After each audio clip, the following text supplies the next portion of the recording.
اہل بیت کے ساتھ جو کچھ ہوا ہم سب کو پتا ہے. کوئی بھی ایسا ذی شعور مسلمان نہیں ہے جس کو پتہ نہ ہو. کوئی تکا نہیں لگا کہ علی بن ابی طالب اور حسین علیہ السلام یا حسن علیہ السلام کی حدیثیں کیوں نہیں آئیں نیچے. تکا ہے, اتنا بڑا تکا لگ گیا. آخری خلیفہ اور حدیثیں کوئی نہیں. کسی بھی سنی سے پوچھیں, گن کے 6 حدیثیں نکال. جب بھی کوئی شخص مشہور ہونا چاہتا ہے, اپنے آپ کو وائرل کرنا چاہتا ہے, تو وہ اس طرح جھوٹ بولتا ہے کہ سننے والا یہ سمجھتا ہے کہ بس علم صرف اس شخص کے پاس ہے, اور سب سے زیادہ اہل بیت کا چورن بیچنا شروع کر دیتے ہیں. دیکھو جی اہل بیت کے ساتھ یہ ہوا, اہل بیت کے ساتھ یہ ہوا. بھائی ذرا اپنی زندگی بھی بتاؤ کہ آپ کی زندگی کتنی اہل بیت کی زندگی کے مطابق ہے. آپ جب حضرت علی رضی اللہ تعالیٰ عنہ کا نام لیتے ہو تو رضی اللہ عنہ آپ نہیں کہتے, علی بن ابی طالب, علی بن ابی طالب. کیا وہ آپ کے چھوٹے بھائی ہیں یا دوست ہیں کہ آپ ان کے نام کے ساتھ رضی اللہ عنہ بھی نہیں کہنا چاہتے؟ اور پھر کتب احادیث پر اتنا بڑا جھوٹ کہ حدیث کی کتابوں میں حضرت علی رضی اللہ تعالیٰ عنہ سے روایات نہ ہونے کے برابر ہیں, اہل بیت سے روایات نہ ہونے کے برابر ہیں. کیا آپ نے ساری احادیث پڑھ لی ہیں؟ کم از کم ایک حدیث کی کتاب بھی آپ پڑھ لیتے تو آپ کی یہ غلط فہمی دور ہو جاتی. آپ کبھی بھی اس طرح لوگوں کے سامنے ڈیٹھ بن کر جھوٹ نہ بولتے.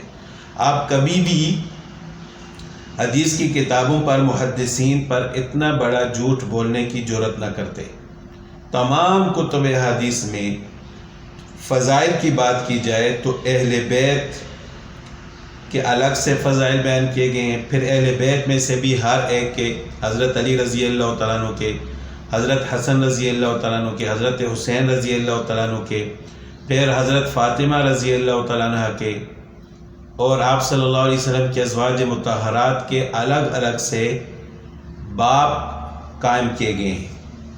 فضائل اور مناقب بیان کیے گئے ہیں. الگ الگ جو ہے اہل بیت میں سے ہر شخص کے الگ نام لے کر ان کے فضائل بیان کیے گئے ہیں, اور پھر ان سے جو روایات ہیں وہ الگ ہیں.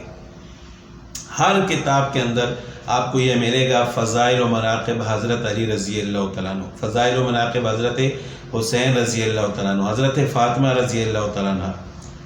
تو پھر اس کے باوجود اتنا بڑا جھوٹ. اور یہ صرف جھوٹ نہیں ہے, یہ ایک بنائی ہوئی پوری چین ہے کہ یہ بندے اب کھل کر سامنے آ رہے ہیں. یعنی پہلے ہم یہ بات سنتے تھے کچھ لوگوں سے جو صحابہ کے دشمن ہیں کہ حدیث کی کتابوں میں یہ حدیثیں خود گڑھی گئی ہیں, کیونکہ اہل بیت سے تو احادیث لی نہیں گئی, یہ تو بنو امیہ کے دور میں احادیثیں لکھی گئی ہیں. چلے وہ لوگ تو کھلم کھلا صحابہ کی دشمنی کرتے تھے, لیکن یہ لوگ موٹیویشنل سپیکر بن کر آئے, پھر اسلام کا لبادہ اڑا, فلاں بھی غلط ہے, فلاں بھی غلط ہے, میں ٹھیک ہوں. پھر اب انہوں نے حملہ کیا کس پر؟ احادیث کی کتابوں پر, جو کہ اہل سنت کے جو ہیں معتبر کتابیں ہیں, جن سے وہ ریفرنس حاصل کرتے ہیں, جن کے مطابق وہ اپنی زندگی گزارتے ہیں, جن کو وہ اسلام کی بنیادی کتابیں بھی سمجھتے ہیں, اور بنیادی دلائل جہاں سے وہ لیتے ہیں وہ قرآن اور احادیث کی کتابیں ہیں. تو اب احادیث کی کتابوں پر تو حملہ ہو گیا کہ حضرات اہل بیت سے تو احادیث لی نہیں گئی, ان کے ساتھ بڑا ظلم ہوا. تو یہ عام آدمی کے ذہن میں ایک شک پیدا ہو گیا کہ آخر وہ کون لوگ تھے جو اہل بیت سے احادیث نہیں لیتے تھے. یعنی محدثین پر باقاعدہ طور پر اس نے طنز کیا ہے. وہ محدثین جنہوں نے ایک ایک حدیث جمع کی, اس کو لکھا. امام بخاری رحمۃ اللہ علیہ کے بارے میں آتا ہے کہ جب بھی ان کو حدیث کوئی ملتی تھی, پہلے تو وہ ایک ایک حدیث کو جمع کرتے تھے, جس شخص سے لیتے تھے اس کے بارے میں معلومات کرتے تھے. پھر بھی جب تمام معلومات حاصل ہو جاتی تو پہلے استخارہ کرتے, استخارہ کرنے کے بعد پھر اس حدیث کو اپنی کتاب کے اندر لکھتے تھے. اتنی احتیاط کرنے والے لوگوں پر یہ لوگ کہتے ہیں کہ انہوں نے تو کوئی احتیاط ہی نہیں کی, اہل بیت سے تو انہوں نے حدیث لی نہیں ہے, یعنی اہل بیت کے وہ دشمن تھے, نعوذ باللہ.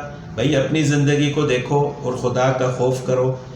آج تم نے احادیث کی کتابوں پر طنز کیا ہے, کل کے دن تم قرآن پر بھی طنز کرو گے کہ قرآن میں تو حضرت علی رضی اللہ تعالیٰ عنہ کا نام ہی نہیں ہے. یہ بات بھی آپ لوگ کہہ سکتے ہو, لیکن اپنے آپ کو وائرل کرنے کے لیے ایک تو بندے کو ڈیٹھ بن کر جھوٹ بولنا چاہیے, پھر آنکھوں میں آنکھیں ڈال کر بات کرے، پھر اس کا باڈی لینگویج ایسے نہ ہو کہ وہ گھبرا رہے، بلکہ بالکل ڈیٹھ بن کر جھوٹ بولو، عوام وہ سنے گی بھی اور اس پر یقین بھی کرے گی، اس پر عمل بھی کرے گی۔ اور یہ مثالیں آپ کے سامنے ہیں کہ یہ لوگ کس طرح لوگوں کو دین سے دور کر رہے ہیں۔ جب احادیث کی کتابوں سے لوگ دور ہو گئے تو اس کا مطلب یہ ہے کہ آدھا دین ان سے رہ گیا، پھر آہستہ آہستہ یہ قرآن کی طرف بھی جائیں گے۔